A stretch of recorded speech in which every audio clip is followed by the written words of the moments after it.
بسم اللہ الرحمن الرحیم۔ ہم نے مختلف صفات آپ کو بتائیں، آج ایک صفت اور جو اہل بیت کی زندگی میں سب سے بارز ترین صفت ہے، وہ صفت ہے صفت عفو۔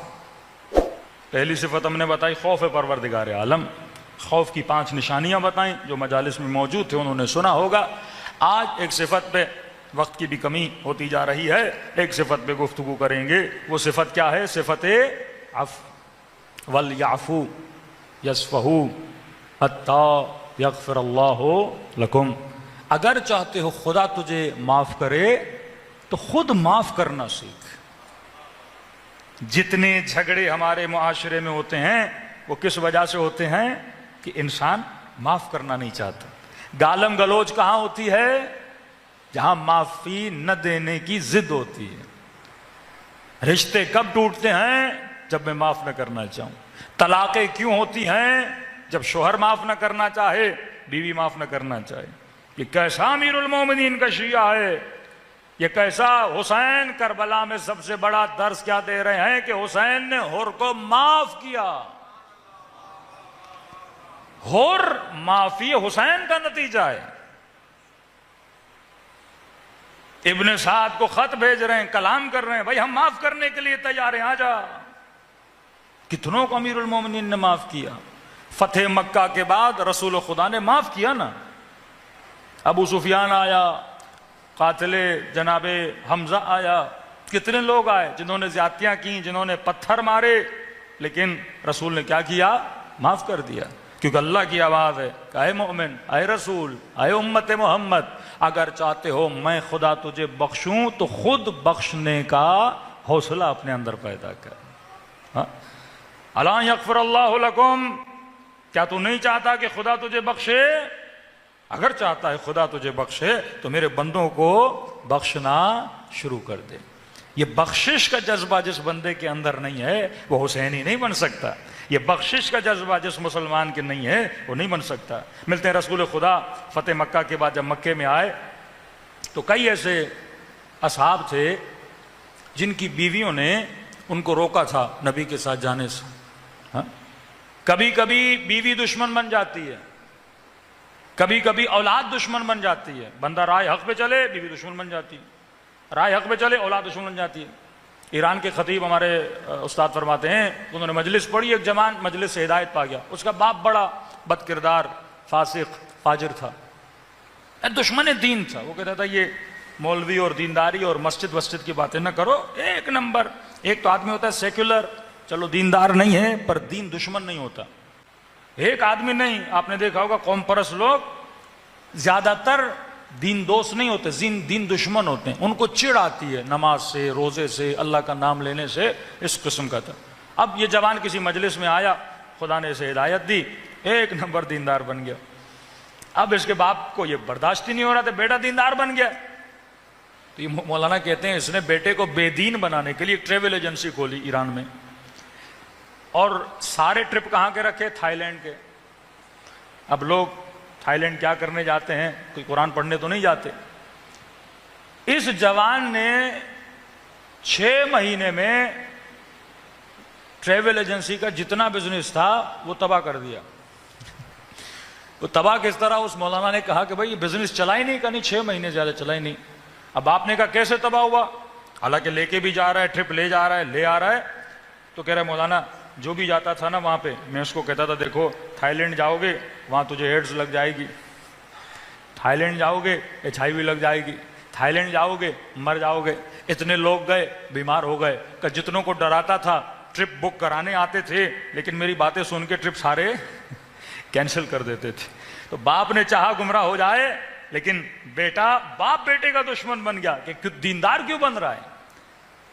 کبھی کبھی بیٹی حجاب کرنا چاہتی ہے، ماں اسے ڈانٹتی ہے کیوں اتنا حجاب کر رہی ہو۔ کبھی کبھی بیٹا نمازی بنتا ہے، باپ چڑھنے لگتا ہے کہ تو اتنی نمازیں کیوں پڑھ رہا ہے، تو اللہ کا اتنا ذکر کیوں کر رہا ہے۔ ہاں یہی مکے میں صورتحال تھی۔ اب جب یہ واپس آئے تو بیویاں شرمندہ، اولاد شرمندہ کہ بھائی ہمیں معاف کر دو، فتح مکہ ہو گیا ہے، تو نبی قرآن کی آیت ہے ان من اولادکم وازواجکم عدو لکم، کبھی کبھی اے حبیب ان کو بتا دو کہ تمہاری بیوی تمہارے بچے دشمن ہیں۔ اب اگر یہ معافی مانگ رہے ہیں وَإِن تَعْفُوا وَتَصْفَحُوا وَتَغْفِرُوا فَإِنَّ اللَّهَ غَفُورٌ رحیم۔ اب معاف کرنا بھی سیکھو۔ ایک بندہ اگر آپ کے پاس آ رہا ہے معافی مانگ رہا ہے تو یہ جذبہ بھی پیدا کرو، معاف کرو۔ اب ذرا قرآن کی فصاحت اور بلاغت پہ غور کریے، 3 لفظ آئے ہیں۔ پہلا لفظ تعفو، دوسرا لفظ تصفحو، تیسرا لفظ تغفرو۔ اب اردو میں ترجمہ تینوں کا یہی ہوتا ہے، معاف۔ ہاں، خدا 3 مرتبہ معافی کا لفظ کیوں دہرا رہا ہے؟ پہلا لفظ تعفو، تعفو مطلب کسی نے آپ سے زیادتی کی، آپ نے گزش کی، آپ نے کہا ٹھیک ہے بھائی جو تم نے کیا سو کیا۔ دوسری منزل ہے تصفحو، جو اس نے برائی کی ہے اگر تم نے معاف کیا ہے وہ برائی اس کے منہ پہ بھی نہ لائو۔ کسی نے، آپ گزر رہے تھے، آپ کے منہ پہ تماچا مارا، 4 لوگوں کے سامنے آپ کی توہین کی، پہلی منزل بخشش کی یہ ہے تعفو، باپ بخش دو بھائی ٹھیک ہے آپ نے 4 لوگوں کے سامنے گالی دی تھی میں نے معاف کیا۔ تصفحو، اب معاف کیا ہے تو پھر اسے بار بار ذلیل نہ کرنا، بار بار یہ نہیں کہنا کہ ہم جا رہے تھے نبی کی مدد کے لیے، بیوی کو تانے نہ دینا۔ معاف کیا ہے تو بچے کو تانے نہ دینا۔ اب ایک مومن تھا بیچارہ مقروض تھا، اس کے پاس پیسے نہیں تھے، اس نے آپ کے مثلا 20,000 دینے تھے، آپ ٹھیک ہے بھائی میں نے معاف کر دیا۔ اب جس بھی محفل میں آیا، جس بھی مجمع میں آیا، ہاں بھائی 20,000 تو نے نہیں دیے، چلو معاف کر دیا میں نے، کوئی بات نہیں۔ پھر وہ مومن سامنے آیا، ہاں بھائی جب بھی تجھے دیکھتا ہوں نا مجھے 20,000 نہیں بھولتے۔ وہ بندہ کہے گا اس سے اچھا ہے تو 20,000 لے ہی لے، معاف کیا ہے تو اتنا بار بار دوہرا کیوں رہا ہے؟ تو پہلی منزل تعفو، گزش کرنا، تصفحو، جس معافی کو تو نے معاف کیا ہے کبھی اس کے منہ پہ دہرانا بھی نہیں۔